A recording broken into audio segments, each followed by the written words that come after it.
Okay. You said Islam teaches good. Okay, so let's talk about morality of Islam, because you follow Quran and Sunnah. Your prophet at one time, I'm not saying now, you're Sunni, so I know you don't do it now. But at one time, your prophet accepted Zawj al-Muta. Muta, right? Yeah. You're okay with that? Him doing Muta? At the time, it was accepted. So now be honest with me, as a man who has respect, you have ghira, you have honor. How would you feel if you lived at that time? So understand what I'm saying.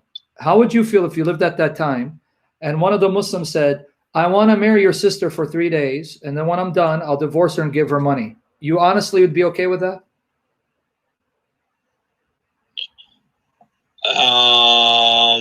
I don't believe that it was done in that context. I believe it was more of, you know, when they were away from their wives. Oh, so it's okay? They're away?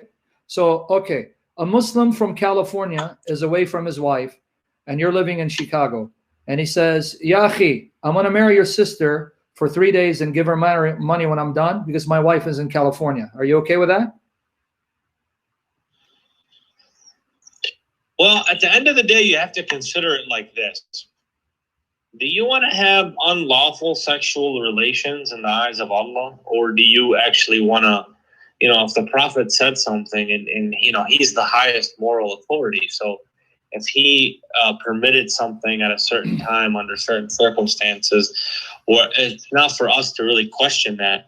We just follow him exactly as he says, and we obey him.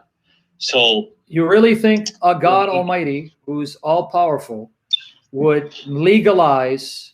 Hey, I'm giving it to you straight. Am I beating around the bush? No, you're honest. Okay. All right. Okay, that's fine. All right. Okay, then you're saying if it's from Allah, okay, that's fine. All right, then you can see why non-Muslims have a problem with it. But okay, now that you said, well, if it's from Allah, all right, fine. Okay, that's fine. Let me ask you this then. In chapter 4, verse 24 of the Quran. I don't have an issue with it, but it's not something that I mean, at the time, so a lot of things about, you know, the Quran is it's descriptive. So there are certain things that you guys like to point to. And if I come with Numbers 31, yeah, you're going to, it's that time. It's Moses had to do this. No, that's not my answer. Okay. I wouldn't answer that way. I wouldn't answer that way, but that's okay. I wouldn't answer that. I can answer that very easily. I will, but that's not how we answer Numbers 31. But coming to this issue, Surah An-Nisa, chapter 4, verse 24, that you said, okay, Allah permitted it at that time, and that was legal, and I have no problem with it.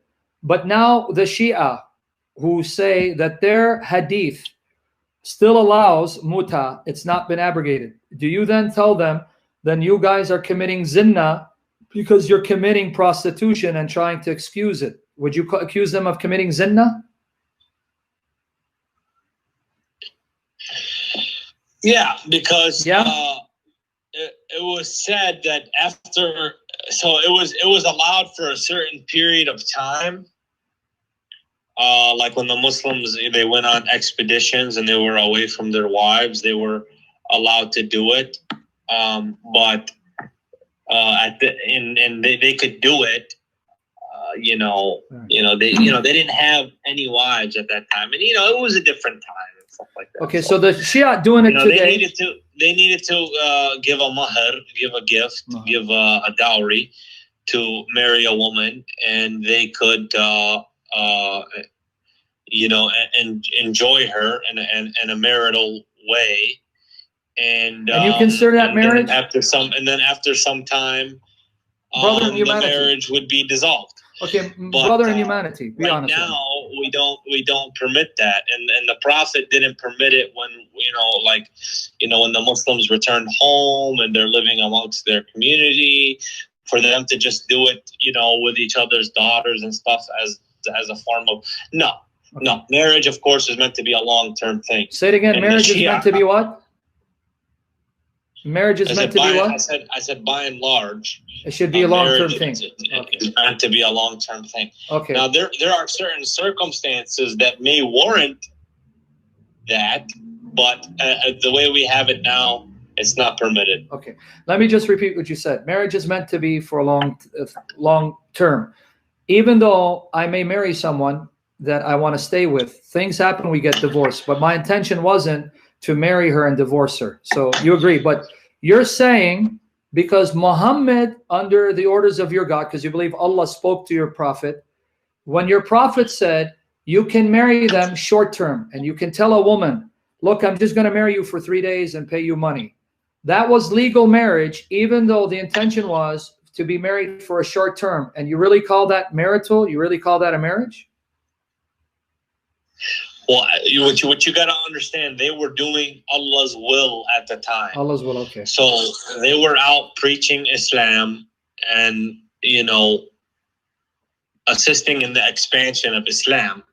And so they did not have their wives with them. So it was permitted for them to temporarily marry the women who were available to them. And but after a while, this practice was forbidden. And so now when the Shia do it, it's zinna, it is wicked, it's haram, it's immoral. Now if they do that, right? Correct. And they